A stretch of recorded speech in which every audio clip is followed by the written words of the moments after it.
சாப்பிட்டு கொஞ்சம் நேரம் படுத்தா தான் எனக்கு இந்த கழுத்து வலி, இடுப்பு வலி, நடுமுதுகுல திடீர்னு பிடிச்ச மாரியான ஒரு வலி இருக்குன்னா, இது அசிடிட்டியோட ஒரு வெளிப்பாடா கூட வந்து இருக்கலாம்.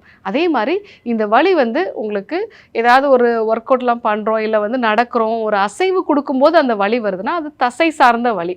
அப்படி இல்லாம நீங்க சாப்பிட்ட பிறகு, இல்ல வந்து ஒரு 2 மணி நேரம் கழிச்சு உட்கார்ந்து இருக்கும் பொழுது திடீர்னு பிடிச்ச மாரி ஒரு வலி வருதுன்னா, இது மேக்ஸிமம் அசிடிட்டினால வரக்கூடிய ஒரு வலியா இருக்கலாம். இதுக்கு நம்ம என்ன தீர்வுன்னு பார்த்தீங்க அப்படின்னா, சாப்பிட்ட பிறகு நீங்க வெதுவெதுப்பான வெந்நீர் வந்து குடிங்க. இல்ல ஒரு 10 நிமிஷம் வந்து நடைப்பயிற்சி மேற்கொள்றது நல்லது. இல்ல உங்களுக்கு ஆல்ரெடி அசிடிட்டி மாதிரியான பிரச்சனைகள் இருக்கு அப்படின்னா, காலையில வெறும் வயித்துல சீரகம், கிராம்பு, ஏலக்காய், ஒரு டீஸ்பூன் அளவுக்கு சீரகம், ஒரு 2 ஏலக்காய், 2 கிராம்பு இத நீங்க பொடி பண்ணி ஒரு கஷாயம் மாதிரி வச்சு வந்து காலையில வெறும் வயித்துல வந்து நம்ம குடிக்கலாம். அதே மாரி ஒவ்வொரு முறை சாப்பிட்டதுக்கு அப்புறமாவும் ஒரு 10 நிமிஷம் நடைப்பயிற்சி மேற்கொள்றது. ஸோ படுக்காம இல்ல வந்து சேர்ல ரொம்ப சாஞ்ச மாதிரி உட்காராம கொஞ்சம் ஸ்ட்ரைட்டா நம்ம வந்து உட்காந்துக்கலாம்.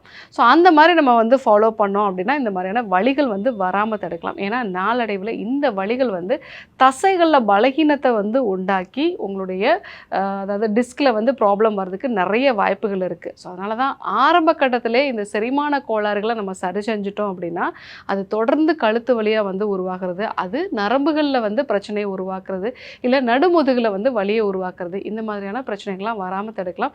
ஏன்னா நெறைய பேர் வந்து இது ஹார்ட் அட்டாக்கோட ஒரு சிம்ப்டம் அப்படின்னு நினைச்சுட்டு அடிக்கடி ஹாஸ்பிட்டல் வரைக்கும் போகக்கூடிய ஒரு நிலை இருக்கும். அனைத்து நோய்களுக்குமான குணம், அழகு தரும் மூலிகைகள், ஆரோக்கியம் தரும் மருத்துவர்கள். டாக்டர் ஸ்ரீவர்மாஸ். அழகும் ஆரோக்கியமும்.